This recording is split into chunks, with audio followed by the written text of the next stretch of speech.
Welcome back, ladies and gentlemen. Ultimate History Buff 1 channel. I'm Ultimate History Buff 1. Just call me Drake. Channel name's going to change at some point.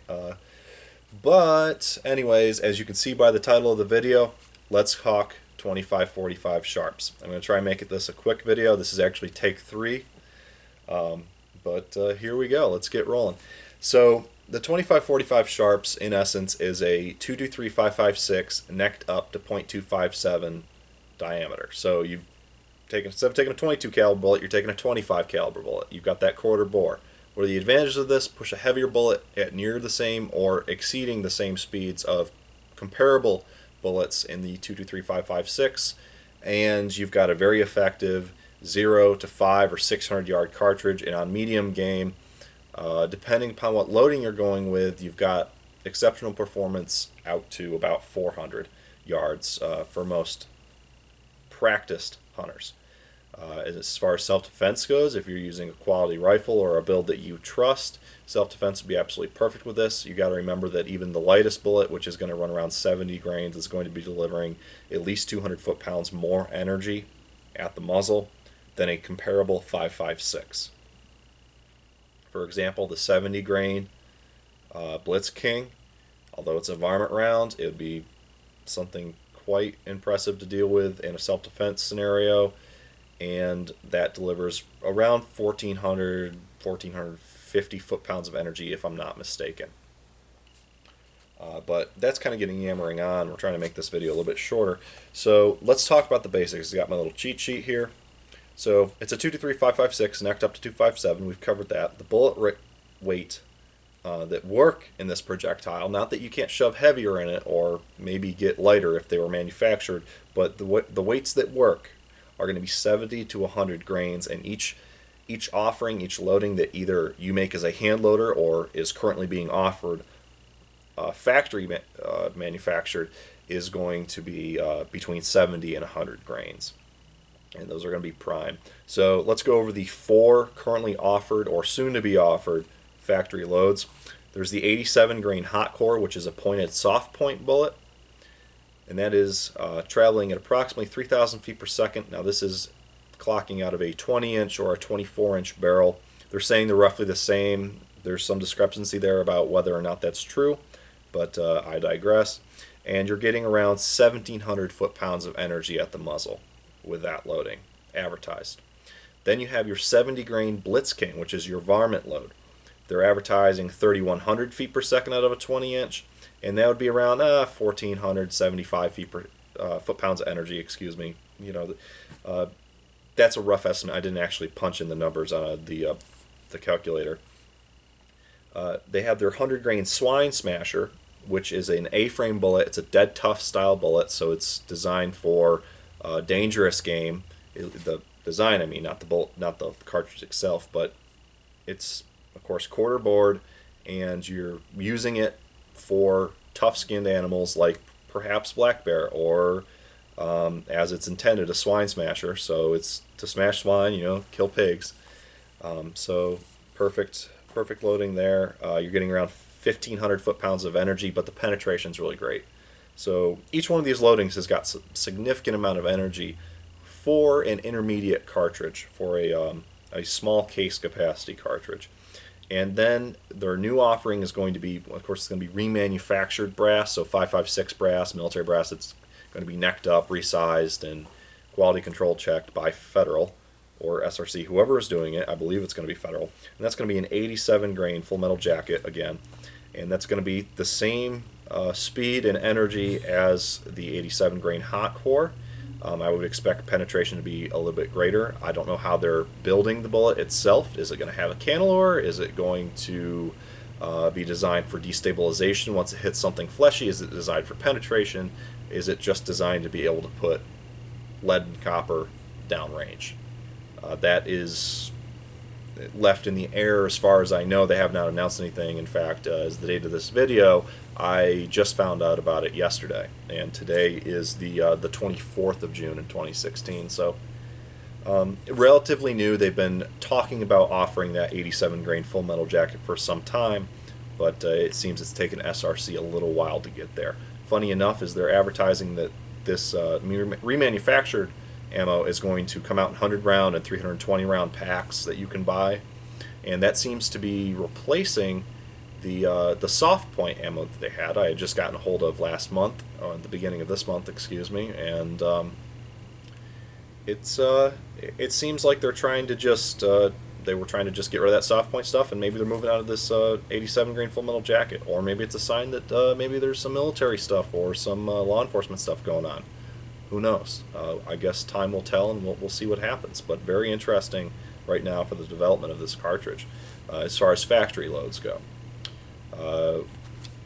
continuing with our basic, what is it good for? Well, we've kind of already covered it. Deer and other medium game, 0 to 500 yards. I said 400. Really depends upon how good a shooter you are, what kind of rifle you're running, and how consistent you can be. Can you really put that shot where it needs to be? At 0 to 300, I have no doubt in my mind that most all whitetail and similar sized critters in North America are going to be lights out with it, or at least not go too far after being hit in the right spot, of course. You put a 30-06 or a 270 or 300 Win Mag in the wrong spot, and an animal's still going to run. It's still going to hurt them.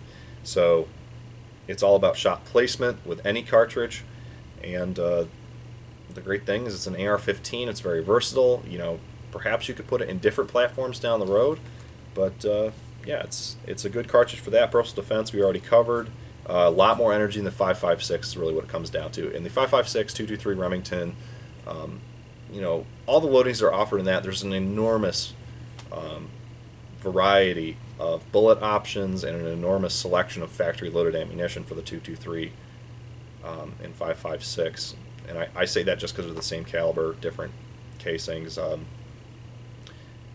And you can use them for practically anything. And I have killed a deer with a 55 grain Remington soft point.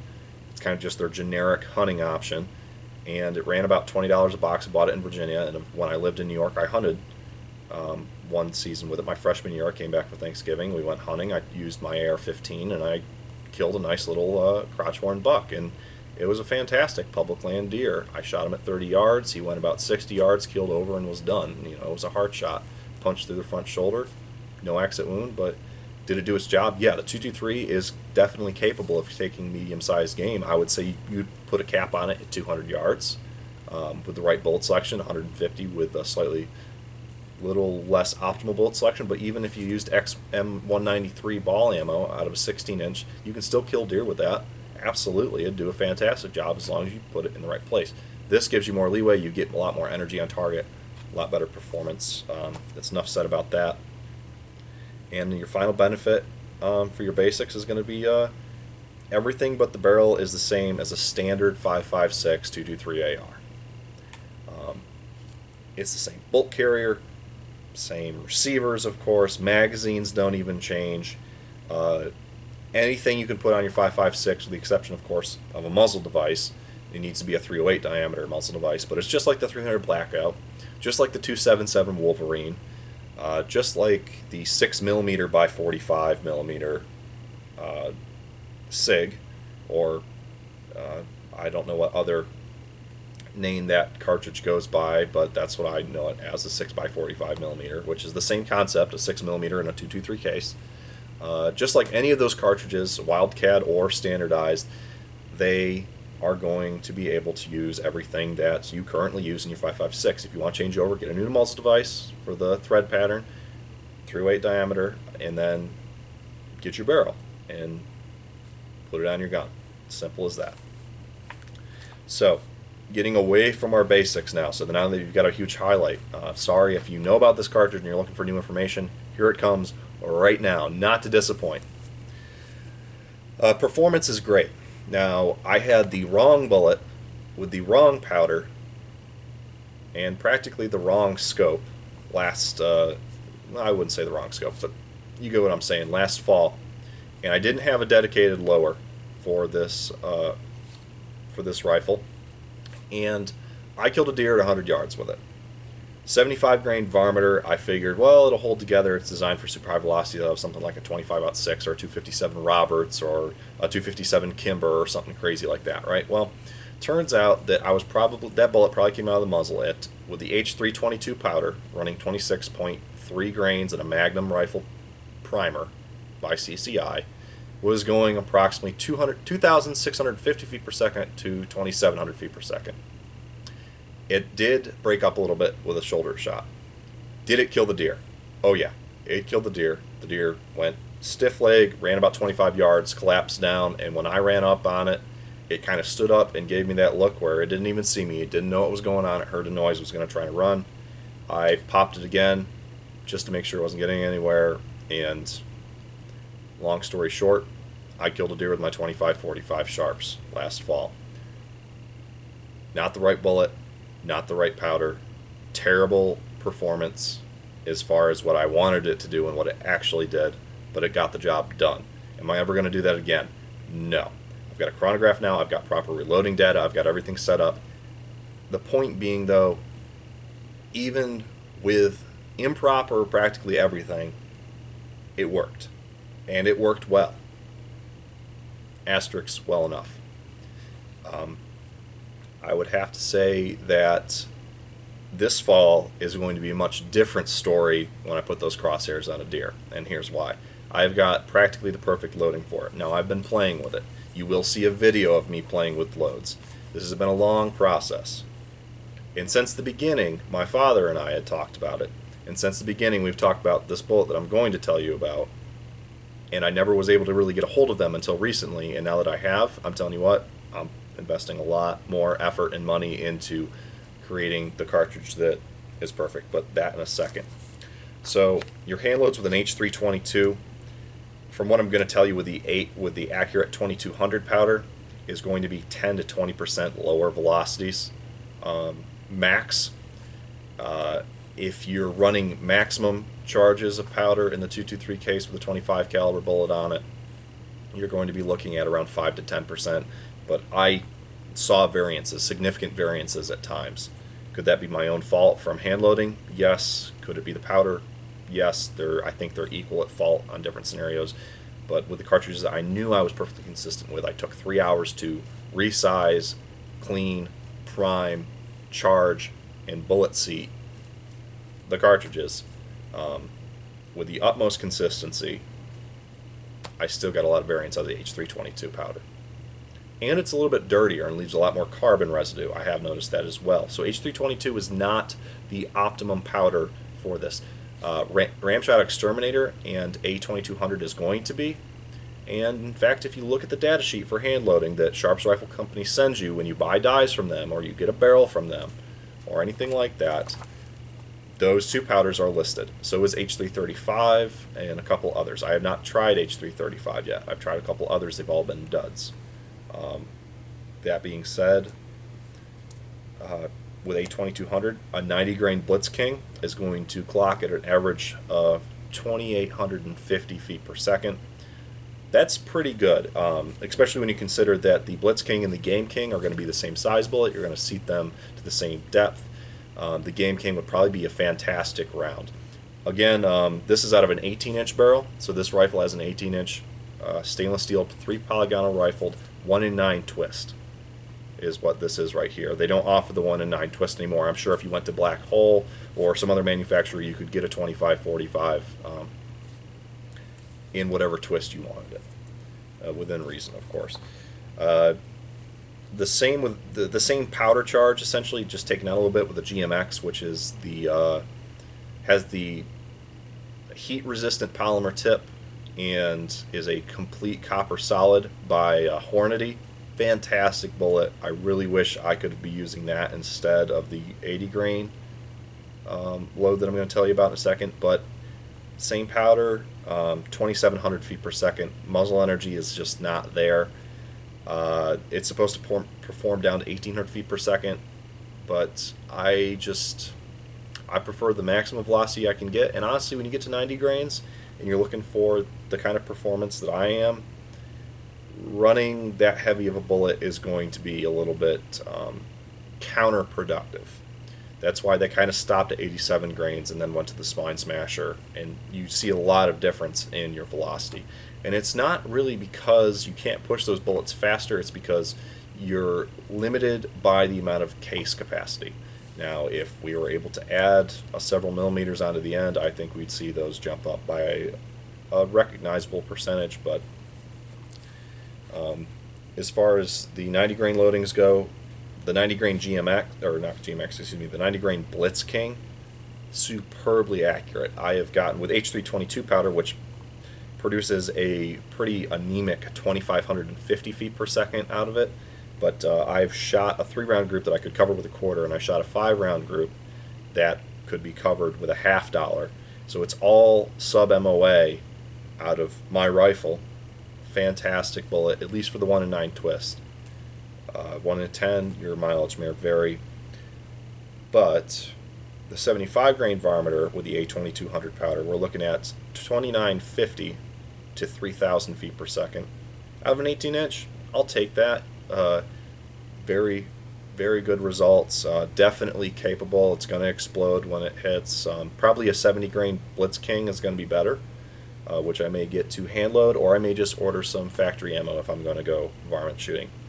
But here's the creme de la creme, the absolute perfection in my mind for this caliber. It's going to be the Barnes TTSX bullet. This is going to be the 80 grain 257 diameter, so it's the 25 cal. They come in 2 different grains in 25 cal. You got the 80 and you've got the 100. Thank you, Barnes, for offering both of those. That allows you to run it with a little bit larger cartridge. Like if I was going to reload a 250 Savage in a modern firearm, or maybe a 257 Roberts or a 257 Kimber, I would take the 100 grain. If I'm running with this, I'm going to take the 80 grain. And let me tell you, I have not spec'd the current loading. You will see what happened when I was doing test loads and working up. I got 2998 out of one loaded with 27.9 or 28 grains of A2200. I've bumped that up half a grain to 28.5 grains of 2200. It is a slightly compressed load. Before it was just barely touching on the bullet for the overall length being maxed out. Now it's seated beautifully. It's slightly compressed, but I should be getting 3,000 to 3,050 feet per second and being pretty consistent. And I've got 70 rounds of that loaded up, or 65. I shot 5 a couple days ago just to test function and see where it was printing in a rainstorm nonetheless, but I digress. But that's going to be delivering approximately 1,650 foot-pounds of energy, somewhere around there. I believe when I put it into the calculator, said let's make it travel 3050, and it said 1,653. So between 3,000 and 3,050, you're going to see about 45 foot-pounds of energy variance, as far as what the calculator is telling me, what the formula says. But the energy isn't going to tell you everything with bullet performance, especially out of a medium caliber like this, an intermediate cartridge. With limited case capacity, what you're going to look at is the terminal performance. So this bullet is designed to be, to my knowledge, polymer tip is supposed to be semi-air resistant, friction resistant, so it's not going to melt in air. You've got a copper solid projectile. It's going to hit super hard. Its expansion, it should expand down to at least 1,800 feet per second, which means with this cartridge, at the speeds it's going, with the energy bleed off and the velocity bleed off, it's still going to be expanding out to 350, 400 yards. Perhaps not as great as at 0 to 100, but it's going to be doing its job. You're going to have pass-throughs, even on shoulder shots, and it's going to cause a lot of terminal upset.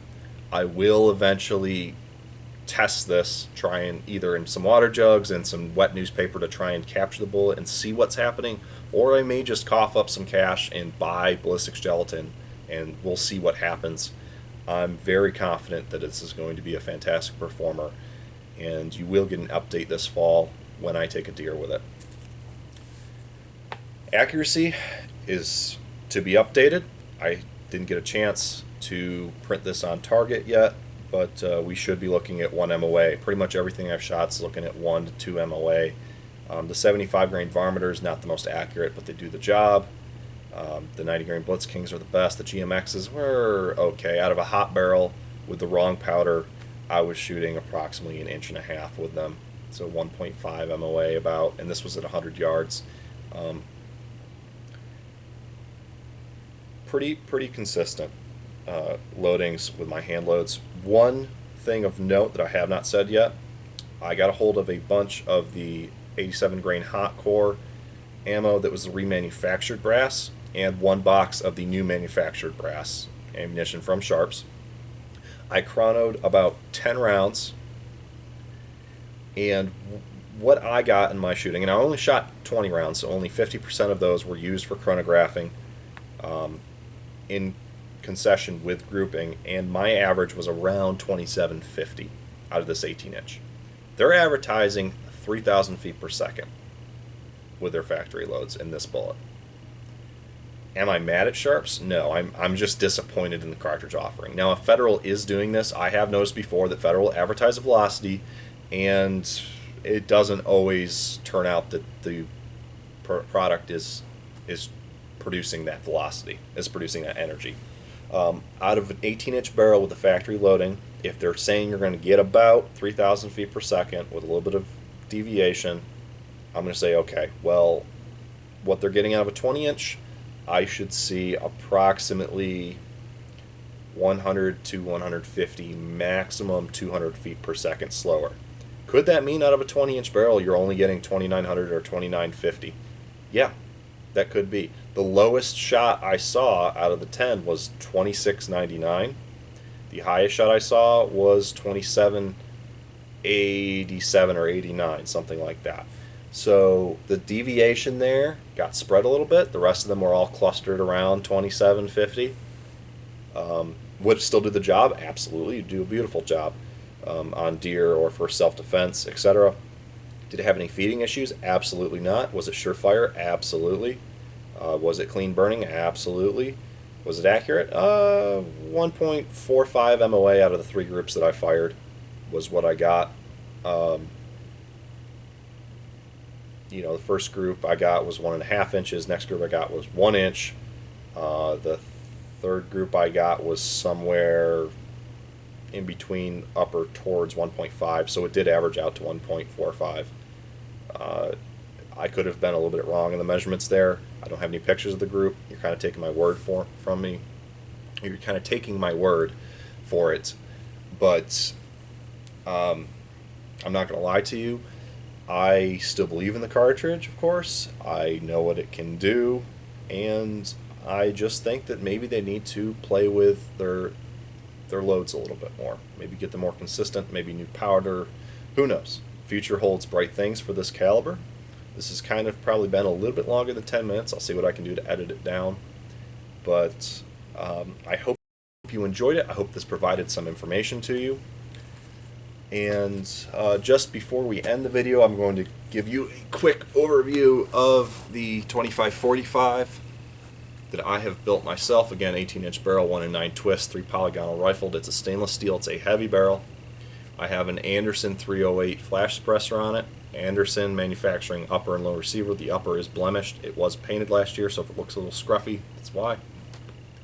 Anderson diamond float rail. Anderson aluminum gas block. And I'm not a huge Anderson fan, but their prices were right when I was building the upper, and the lowers we had at the shop that I work at were affordable at the time, and I had a spare. So good quality kit. It's wearing a Nikon M223 standard mount. It's not the 20 MOA mount. Has a Nikon Buckmaster with the BC hunting reticle, 3 to 9 power by 40mm X objective. It's a 1-inch tube. I like the adjustments on it. You can get scope caps made for your caliber. It's really great. The parts kit is a CMMG, or excuse me, not CMMG. It's a Palmetto State Armory. The trigger's pretty good in it. Pretty decent rifle. The charging handle and bolt carrier group are cheaper than dirt, special kind of stuff. The bolt carrier group has no name on it, although I know it was stamped with on the package, cheaper than dirt. It was $75 even, $10 for the charging handle, so $85. I had a charging handle and bolt carrier group complete.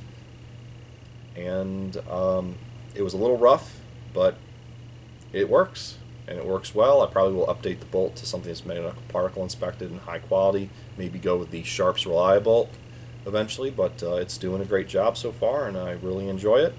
I went with the A2 stock because I thought it would look good, and I like the solidness of it. I like the length.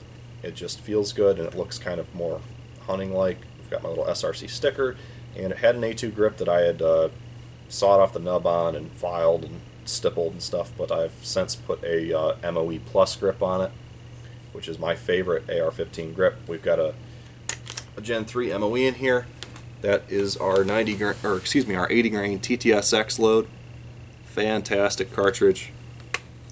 And no, the rifle does not have anything in it, but yes, many of my firearms that I use consistently are going to have a loaded magazine in them for a number of reasons. Because I can, and because I don't have any little ones in the house, and they're always safely stored when I'm not in possession of them, as in I'm away. So they're always locked up. But that's for you safety Nazis out there. Fantastic gun. I really like it. And I've still got less in it than it would cost to order a factory gun, which I'd probably tinker with anyways. And this paracord wrap is just me. And this is, I don't know if I mentioned, but this is the Diamond Free Float Rail from Anderson. Overall, fantastic rifle. I really do enjoy it. But I'm gabbing on. The video's getting super long, guys. And that's about it. I will talk to you again soon. If you've got any questions, post them in the comments. I will get back to you as soon as possible. Please be respectful. If a not so polite or friendly person shows up, I'm not afraid to get at them. I like to antagonize trolls, so if you ever see a comment that I have not deleted yet that's a little bit off color, and some of it's coming from me, it's usually because I'm grabbing at a person who's not so polite and doesn't really deserve my respect to begin with. But that's just a little side note. So whatever, you've probably tuned out by now. Anyways, I'm going to sign off. I hope all is well in your life. Stay true to who you are. Keep your powder dry. And God bless. We'll see you next time.